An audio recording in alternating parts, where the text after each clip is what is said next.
Greetings and welcome to the latest edition of the Entheogenic Evolution podcast. As always, I'm your host Martin, and I'm happy to have you with me today for what will be probably a bit of an edgy episode for some of you out there.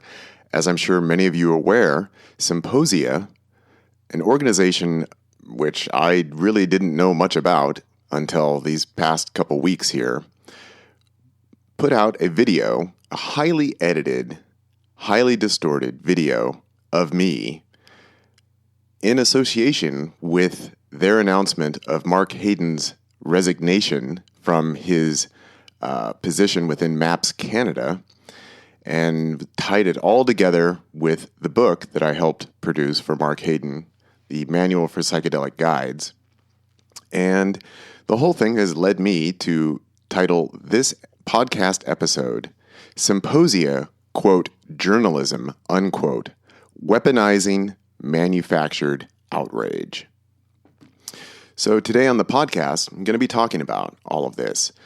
First, I would like to thank Rob, who reached out to me pretty much right away after the video was produced and invited me to come back on his podcast, Adeptus Psychonautica, and we had a long 2-hour conversation about all of the issues raised by Psymposia and all of the framing that they did.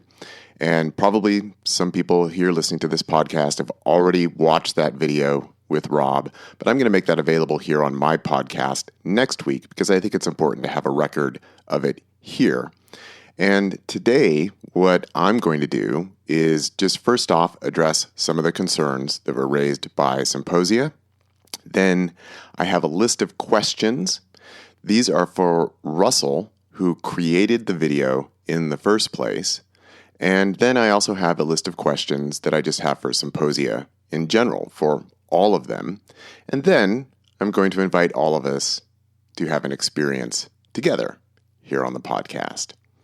As you all know, I normally just talk here on the podcast, but this is a delicate, sensitive issue, so I've written down a number of things. So I'm going to do a little reading for a while for you all here. And I'm going to start with what I have titled my acknowledgments. Okay? So we're going to start there. I acknowledge that my methods and techniques were radical, edgy, and unconventional by any standards, and pushing the boundaries of what might be considered ethical and proper in a therapeutic context. I worked in a radical context in which 2 became 1, became 2 again, and then rinse, wash, and repeat, where any conventional notions of boundaries between self, other, me, you, subject, object were repeatedly dissolved and then reconstituted. This was the very nature and function of my practice with clients. During the time of my practice, which ended in 2016, it was the only such available form of energetic processing, and to the best of my knowledge, was precisely why clients chose to work with me. I'll state that I have no interest in practicing in this manner at any point in the future. I retired from doing this work, and that retirement is permanent. If, for example, I were to become associated with a legal psychedelic therapy clinic, these would not be the methods employed. They were unique to the context in which I was working at the time. I acknowledge that while I did my best to be completely transparent with my clients about my methods, techniques, and provide a context in which informed consent was a priority, it could be considered to be inadequate, particularly as these issues are being discussed today. I acknowledge that my sessions with clients were a deep learning experience for me personally. Indeed, it is the experience I personally gained from my interactions with clients that served as the wealth of knowledge that I've shared openly in my talks, lectures, presentations, and most importantly, in my book, Entheogenic Liberation, Unraveling the Enigma of Non-Duality with 5-MeO-DMT Energetic Therapy, wherein all these issues of boundaries and full disclosure are covered in extensive detail.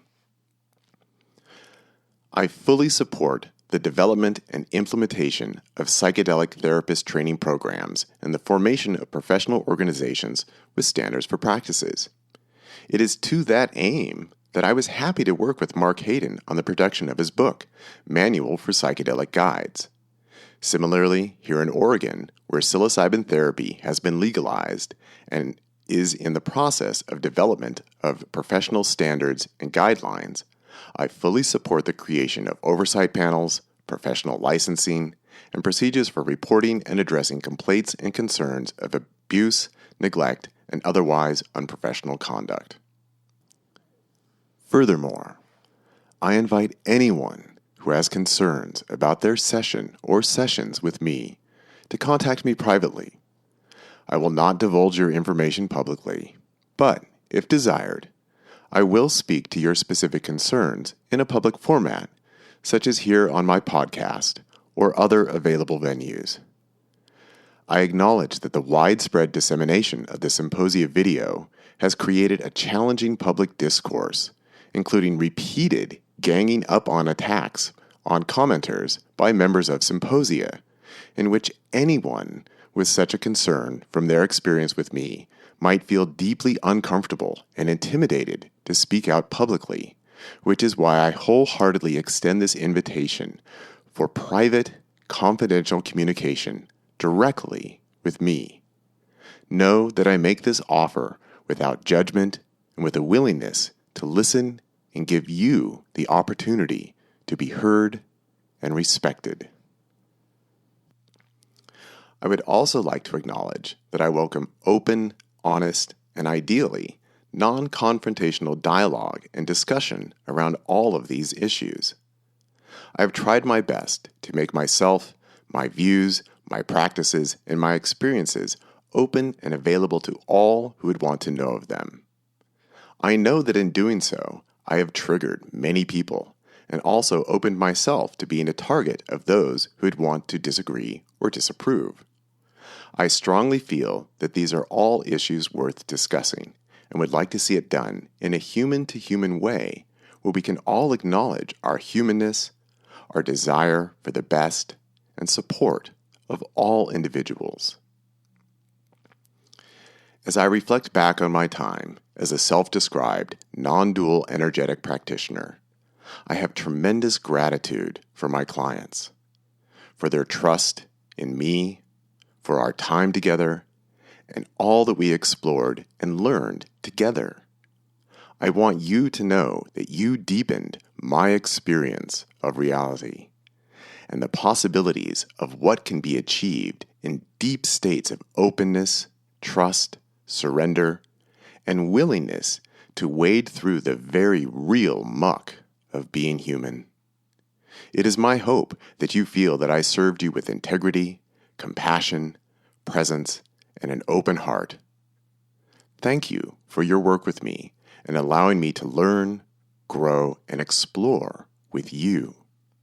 You are all very special to me and have made it possible for me to share with others the many aspects of how 5-MeO-DMT works, how people process it, and what potential it holds for humanity. Thank you for serving in this capacity. Lastly, I would also like to acknowledge that in many ways, I know that I was an easy target and low-hanging fruit for Psymposia for a very simple reason. I'm genuinely a radical. In many ways, I'm a perfectly ordinary person who spends most of his time doing perfectly ordinary things, being with his family, taking pictures, writing books, creating art, making music, talking to people, and just being there. But at the level of the ideas I've shared, the practices I've explored, and the ways in which I've gone about sharing them with the world, I've been a profoundly unconventional, radical, provocative, controversial revolutionary. I don't know of any other way of describing what I've put out there over the years. What I've shared deals in the biggest, deepest topics. Who and what is God? What is the nature of being? What is the very nature of reality? The ways I've addressed these questions has not been normative, conventional, or ordinary. I've had the audacity to tell humanity that each and every one of us is God playing the role of being the individuals that we are, and that each of us has direct access to knowledge of this reality. But I've done more than that, for I've also shared what I feel in my heart in the most profound way is a genuine energetic guide and phenomenological methodology that is available and accessible to any person on this planet. And this guide can not only be experienced within the individual, but be experienced and known between individuals as well. And with sharing all this, it has been my desire to help all of us be more than what we've been, and truly embrace the radical and revolutionary freedom and profound equality of being ourselves. Direct embodiments of the one universal consciousness that is everyone and everything.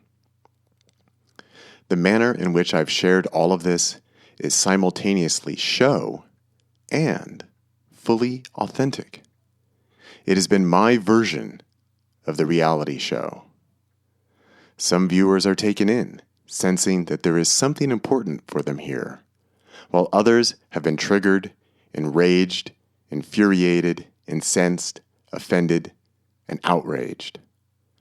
I haven't presented an easy picture to pin down or frame in one sitting or one viewing, or even many. I'm too complex. I've embodied what it means to live without self-imposed limits, to be oneself, and to be honest and open in all my complication. I've put it on display and explored it with others, and I will continue to do so. This very podcast episode is yet another example, an installment. So, the show goes on, and for those who would want to see it canceled, they are ultimately powerless, so they have little choice but to strike out when they see the opportunity. I have lived through other such opportunities in the past, and am living through one now. I'm certain that there will be more to come as well. I accept who I am, and the role I am to play for both myself and for others. For really, it's all the same. Whether you hate me or love me, I am here. And thus, the show goes on. With all this being said, it is also my hope that Psymposia is willing to acknowledge that their particular framing of these issues through the production and dissemination of their video has made the conversation profoundly more difficult, more challenging, and taken a complex situation in practice and attempted to paint it in black and white moral and ethical categories. It is my belief and opinion that they themselves have not acted in alignment with the highest of journalistic and investigative standards and need to be held accountable for intentionally weaponizing manufactured outrage. Framing, context, and transparency are important, and I feel that this serves as a case where Psymposia bears at least some responsibility for the fallout of this current situation. Okay, so that's part one of what I have to say and read to all of you today. Part two has to do with Russell Hausfeld. Now, Russell works for Psymposia, and Russell had actually emailed me a couple of weeks ago now with some very pointed and not so subtly aggressive questions about statements that I had made in the LAMPS video. That's the Los Angeles Medicinal Plant Society video, which talked about extensively with Rob on Adeptus Psychonautica. And again, I'll be reposting that interview here on my podcast next week in case any of you missed it, and also just to keep a record of it over here at my own home base of the Entheogenic Evolution. And I answered all of Russell's questions, and I provided him with all kinds of supplementary materials. And then he released this video. He took a 2.5-hour long video, and he mixed it up with 4 other videos that are available of me on YouTube. And Well, this is where all the hullabaloo has come from, is from this video itself. Now, as soon as I saw this video, I immediately sent Russell an email inviting him to come on my podcast and talk about it. Days went by, and he never responded. No word from Russell. So then I wrote up a list of questions, just like Russell had sent me a list of questions, and I sent them to him. And no response from Russell. Nothing. Now, surrogates, other members of Psymposia, were busy commenting on Facebook and kept returning to well, you said these things. Yes, I said all those things. I have never denied it. Ever.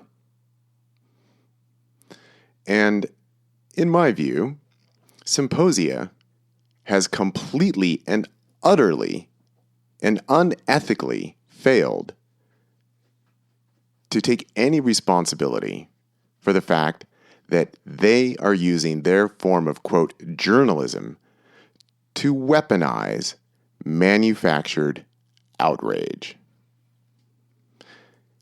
In my personal opinion, the video that they made kind of seems like psychedelic revenge porn. It has the journalistic quality of something that you might see on the most abrasive Fox News segment. That's my take on it. That's my opinion. But I wanted to give Russell the opportunity to defend himself, defend his choices in making the video. Well, Russell has 100% declined. He eventually did write me back and say, well, we're going to be on a panel with you, so we'll talk about it then. And no, not going to come on your podcast. And I have the questions here that I sent to him. And actually, I've changed them up just slightly from what I originally sent to him. Full disclosure, everyone. There's a couple differences here. But I told him, you have the opportunity. These are my questions. This is what I'm going to be addressing on my podcast. And he has no interest. So we're just going to go through the questions. I'm not going to provide any answers for these questions. I'm just going to share with you. These are my legitimate questions for Russell. So here they are. Dear Russell, what was the intended effect of the video produced by Psymposia? What was the purpose? Why was the choice made to edit 4 separate videos into one? What purpose was served in doing so? Why was the audience not informed that 4 different videos were edited together? On your site, it says in your bio that you are an investigative journalist. Do you consider this video to be a product of investigative journalism? If so, how and in what way? Do you consider producing a highly edited video from unlisted sources to be of the highest professional and ethical standards as you were taught in school regarding investigative journalism? Do you feel it represents ethical conduct of investigative journalism? Is it of the highest journalistic ethical standards? Given that you've issued a re-edit of the original video, do you consider that a tacit admission of guilt and unethical behavior? Was there any consideration in production of the video of specifically informing viewers that I was discussing a practice from which I had retired? If not, why not? And if so, why not inform viewers of this? Was there any consideration in production of the video that I've published a book with a full description of my methodologies and practices? Why was it not mentioned in the video that I always discussed my practices with all potential clients before initiating any work together? You had emailed me a list of questions, and I sent you a private PDF which covered all these topics, and also sent you what was essentially a verbatim transcript of the 1-hour talk I provided to all my potential clients before initiating any therapeutic work with them. Why was none of this made available in the video to fully inform viewers? Now, regarding responses to the video made by people who know and have worked with me, what did you see? What were their comments on your video? Were they in agreement and appreciation for the video and how it was made? Were there mixed reactions from this specific group of viewers? What was their sense of what it conveyed from what you saw and read? Did you have any emotional response to that? Does it raise any ethical questions for you, personally and professionally? Do you consider the edits to be manipulative at all? Were there any introduced distortions? Do you consider the edits to be distortions, such as altering my voice or introducing extreme close-ups? If no, why not?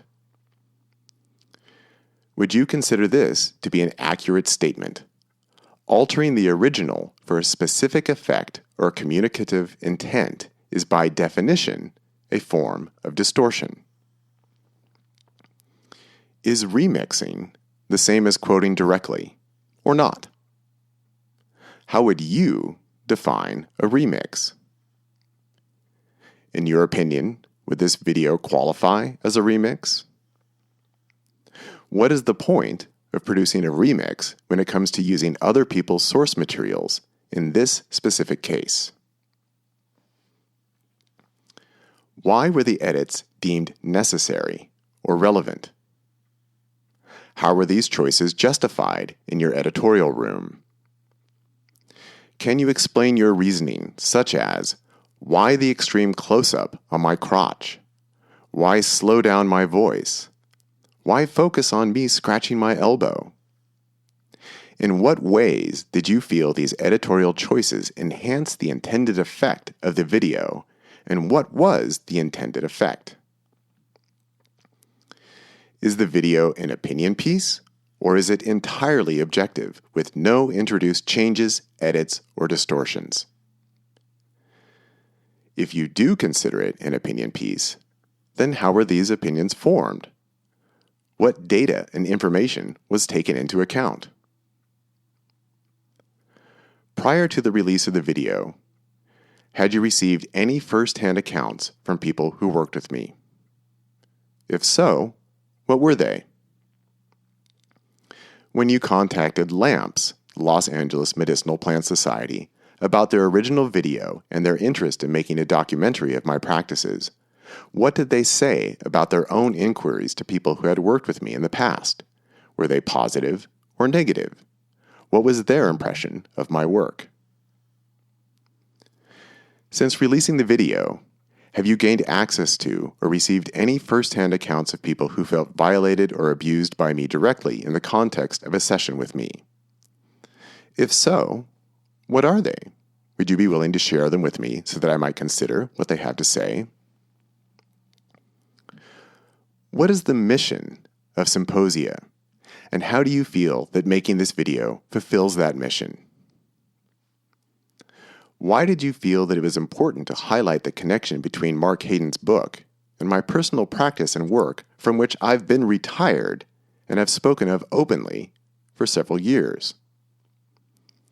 Have you read Mark Hayden's book, Manual for Psychedelic Guides?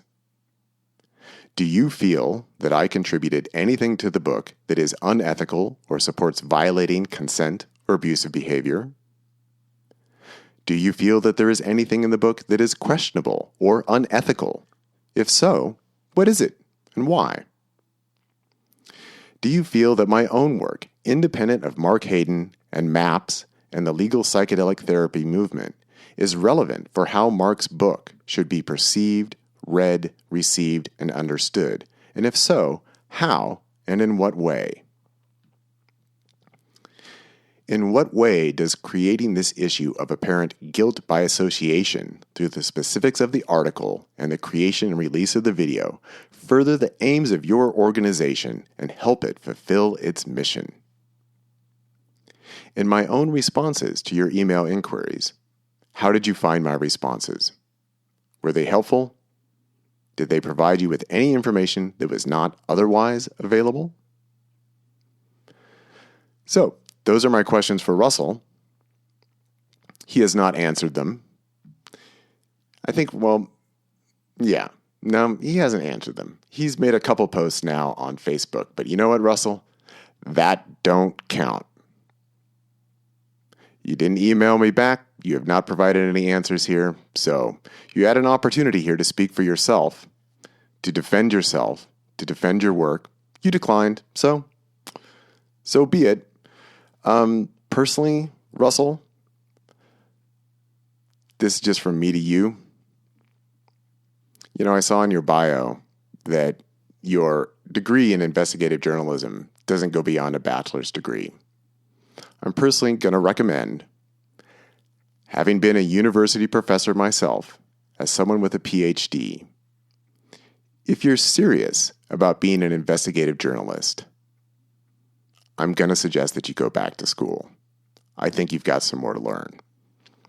I also think that this video that you've made most likely is probably going to haunt you the rest of your life in some degree or another. You bear the responsibility for this video. You bear the responsibility for weaponizing manufactured outrage.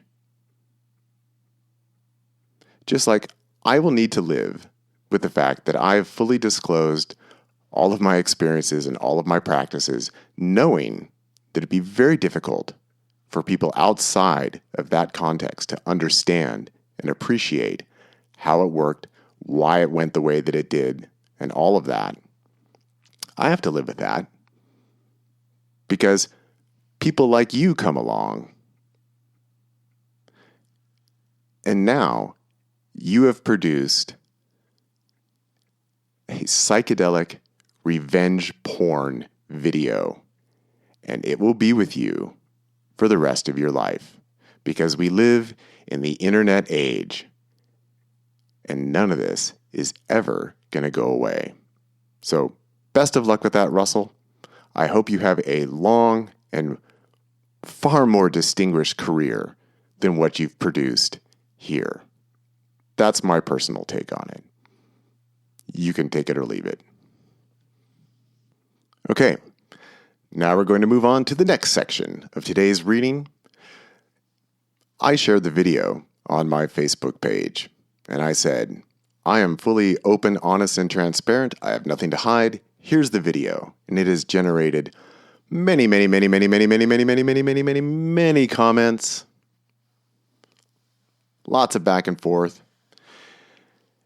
And I was particularly impressed with one comment in particular. This was made by Jim McStay. I don't know Jim personally. We are friends on Facebook. I don't believe we've ever had a conversation. We've certainly never met each other. And he had what I considered to be the most insightful reading of the video. So I'm going to share that comment that he posted. This was from just a couple days ago now. And the language here can be a little difficult to grasp, but I'll just share this with you. This is what Jim says. The film itself is psyops, clearly driven out of agenda to malign, deliberately planting videographic devices that antagonize one's not quite conscious or tip-of-the-tongue sensations and convictions that something's not right here. There is an acute and arguably unconscionable and morally low approach to whatever content is offered regarding the video author's conception of the Martin character. We can firmly and must necessarily separate the content of this piece, including the display of the author's version of the Martin character, from who Martin is and what Martin appears to be, quote, doing. So one side is the rubble pile, including all versions of characters, including the so-called accused actions of said characters. It is what it is.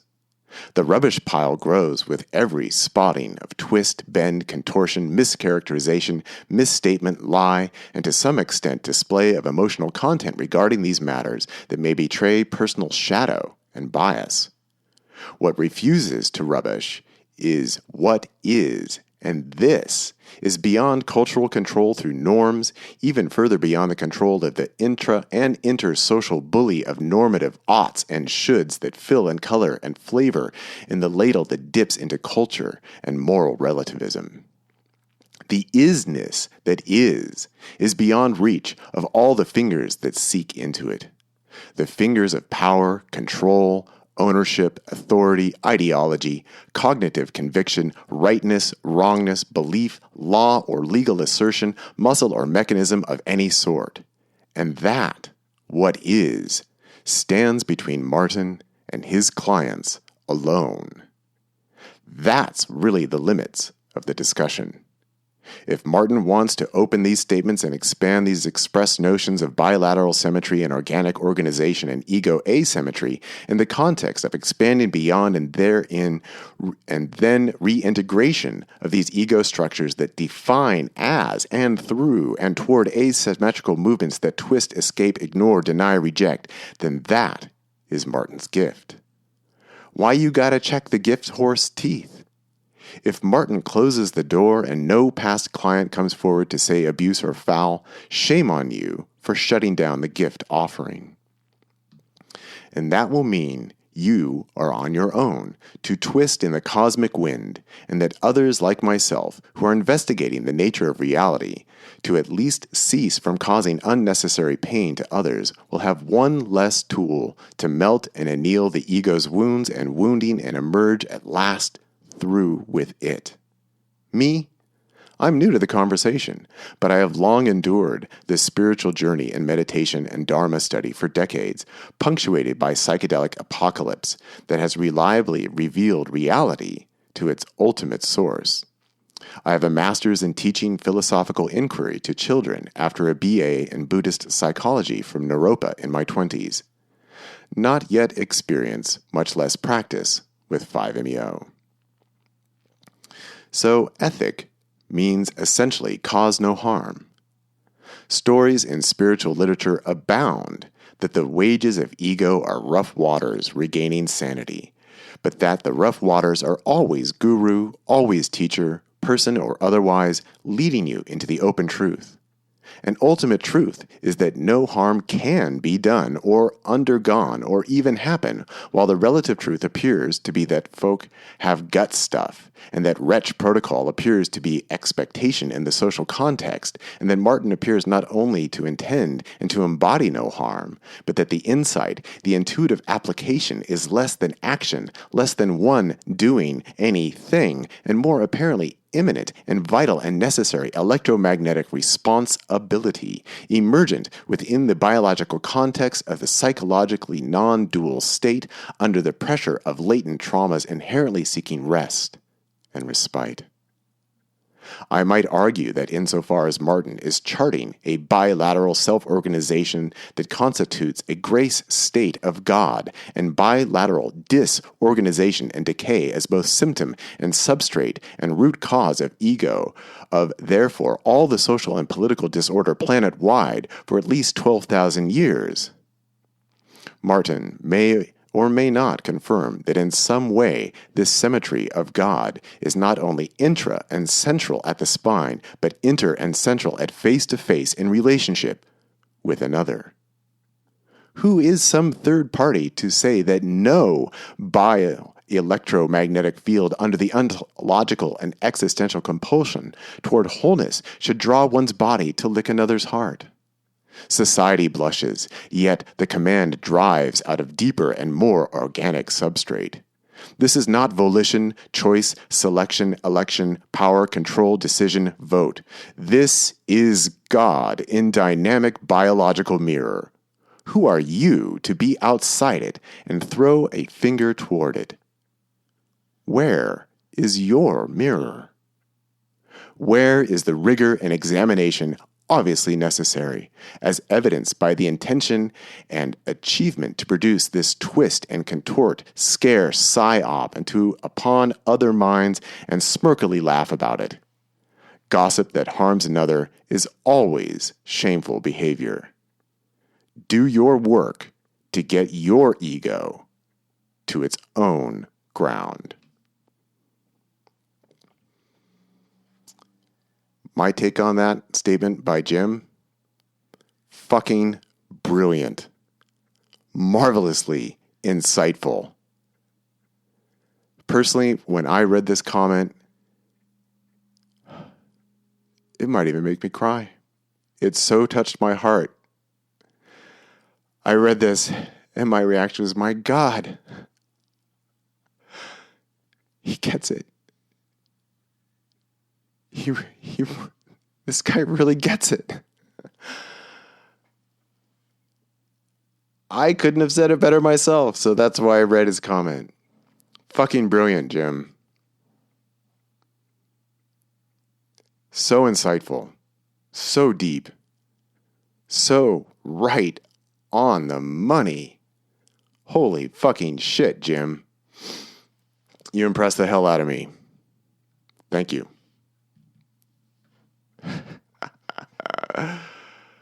Wow. All right. Let's going to move on to the next stage of the reading process here, and then after that, we'll have something a little special for everybody who's stuck around. These are questions that I have for anyone and everyone who works at Psymposia. Okay? You guys ready for this?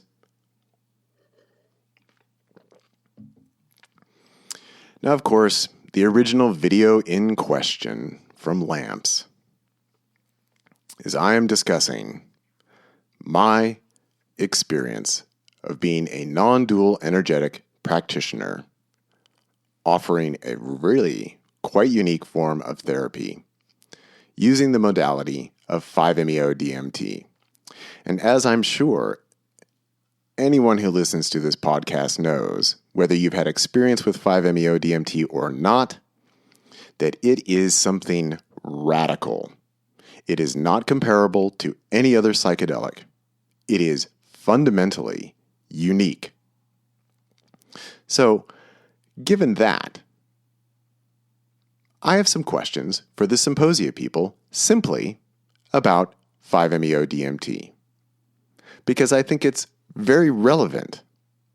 Because in the talk, I'm talking about experiences with 5-MeO-DMT. So I am curious what the people at Psymposia actually know about 5-MeO-DMT. I think that these are legitimate points of questioning. So, here we go.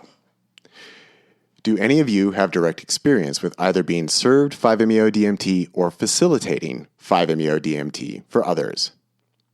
If you've had a 5-MeO-DMT experience, can you answer the following questions?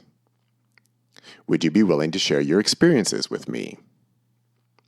What was the context for your 5-MeO experiences?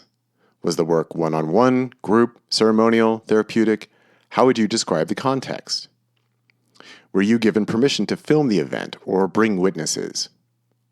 Was there medical staff on hand? How did you vet your facilitator? Did you feel that you could trust them with your life? What kind of information did your facilitator provide you with prior to your experience? Was there full disclosure of all possible interactions between you and the facilitator? And was the complete context disclosed prior to your session? What kinds of information did your facilitator provide you with about the medicine itself prior to your session? Do you feel that you were given full information of the wide variety of experiences that one might have of 5-MeO-DMT? Were you informed that the experience itself might potentially be traumatic and highly challenging to integrate post-session? Did you have questions for your facilitator, and were they able to answer them to your satisfaction? Did you feel there were any ethical violations in your session, or did you witness any such violations in regards to other people's experience in your presence? If so, What did you do about it? Did any of your facilitators reference me or my work to you in any way? If so, was it positive, negative, neutral? Did they recommend any of my books, interviews, or lectures to you? If so, what was your response? And did you find it helpful or not? How much time was allotted for you to have your experience? Have any of you had difficulty integrating your experiences afterwards? Have any of you had reactivations? Have any of you reached out to a psychedelic integration coach for assistance integrating your experience? If so, do you feel that they helped you, and how? What, if anything, do you feel has personally helped you integrate your experience the most? Now, if you've facilitated 5-MeO-DMT for others, can you answer the following questions? What training did you receive in learning how to facilitate 5-MeO-DMT? How would you describe that training? Was it therapeutic, ceremonial, religious, spiritual, clinical? What makes you feel that you are qualified to serve this medicine?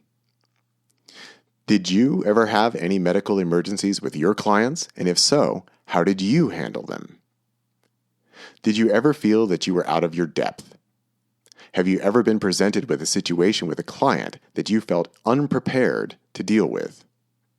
Are you willing to share about that and how you handled the situation? What information did you make available to potential clients prior to working with them? Did you have a screening process? Do you have medical training? If so, what? Please describe how you facilitated your sessions. What kind of feedback did you get from your clients? Were you available to your clients for follow-up care in terms of helping with integration, managing reactivations, and dealing with the profound ontological shock of a 5-MeO-DMT experience? Do you feel that you've served the medicine with integrity, full disclosure, and respect and care for all your clients? Do you feel that you might have created any potential harm for your clients? If any of your clients seek out additional information about 5-MeO-DMT post-session, where do you point them? What information do you provide?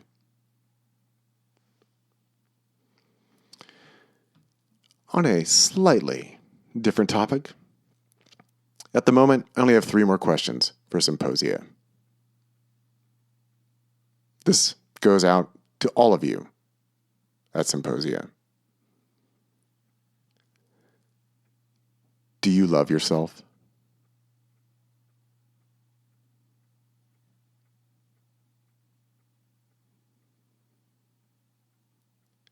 How do you show your love for yourself?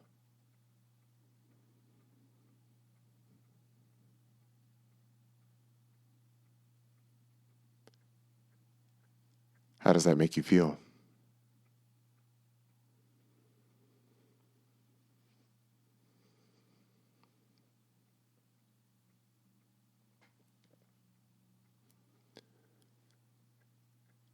So, we now move on to the final section of this podcast episode. I now invite you, the listener, to join me on a journey into experience. And know I love you.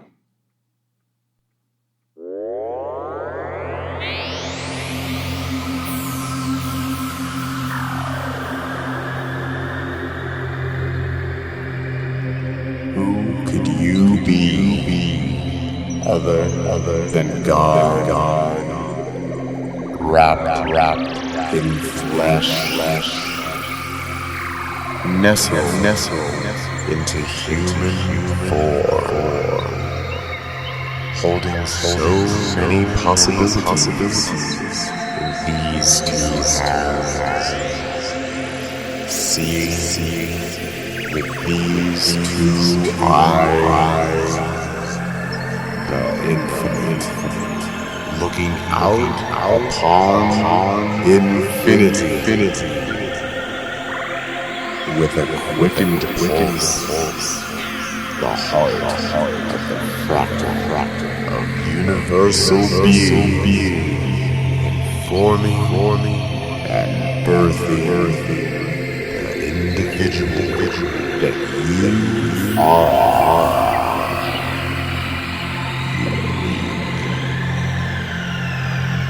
Yet merely part of the pattern, the spiraling into matter of consciousness rendered perspective,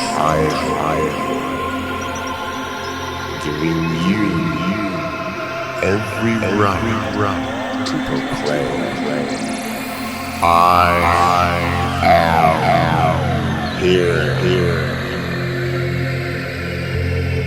So the fractal that you are, experience yourself as time, enraptured by time, by choice, by will, by love, attachment, projection. These are the only illusions. Trust the real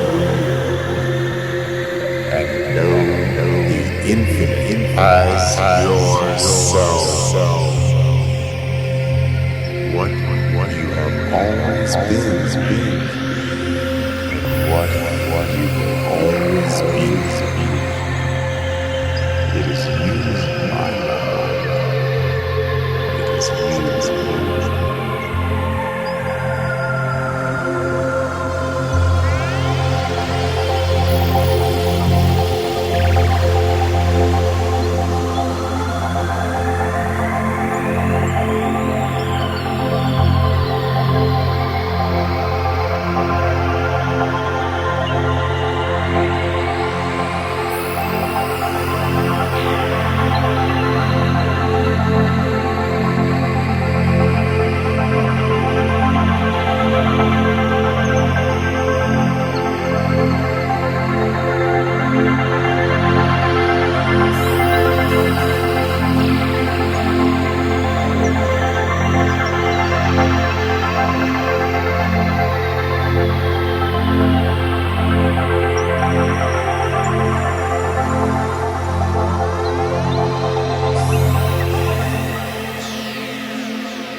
love, let us share words of truth and speak of the real.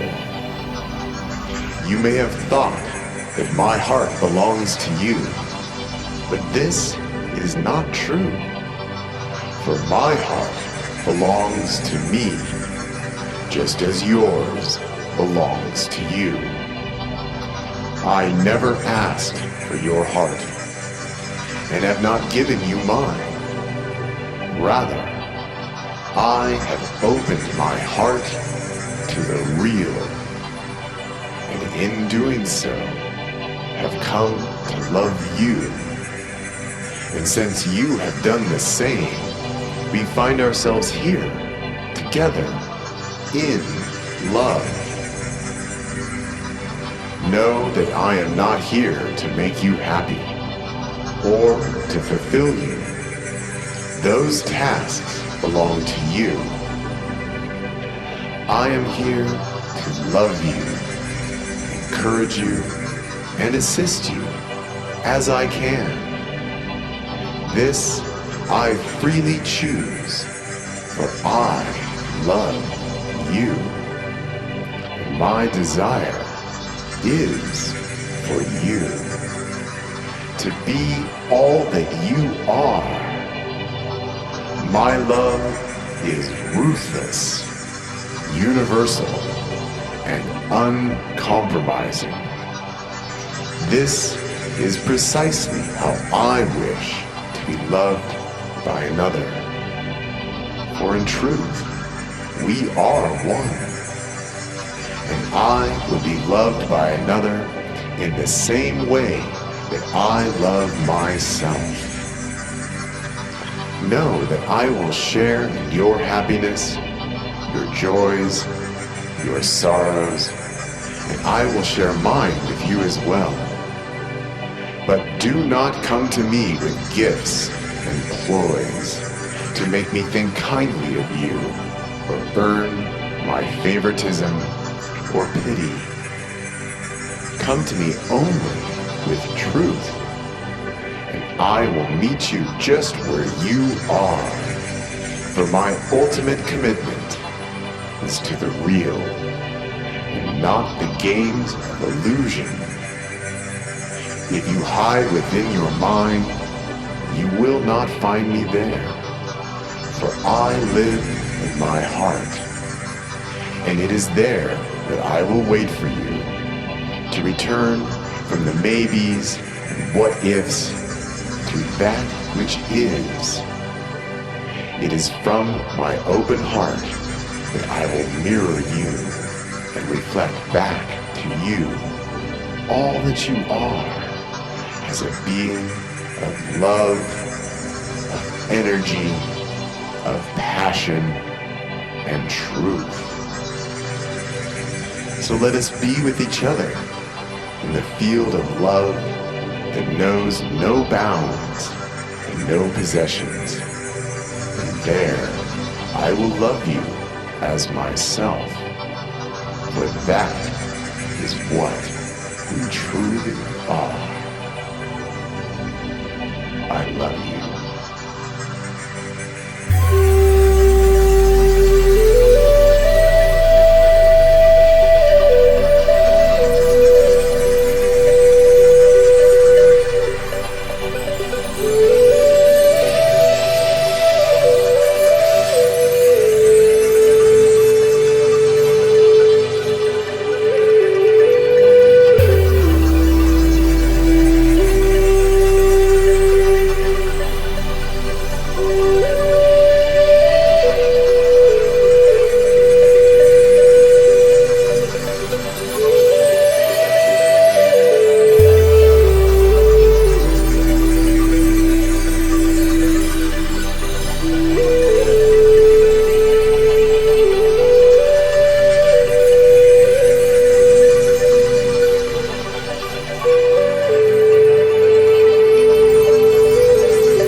Beautiful it is to see you.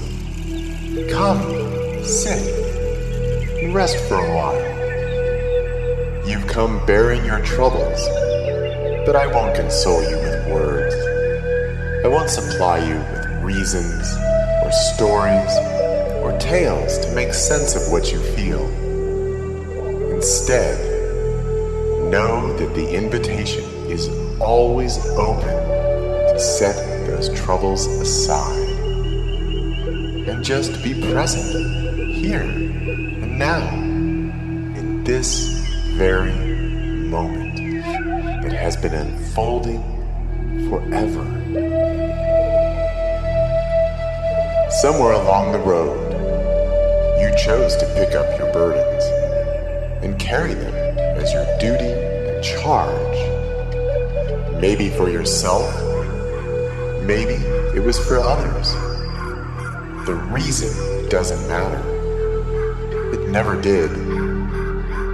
It was a choice you made. And now, as always, you are free to choose differently if that is what you want.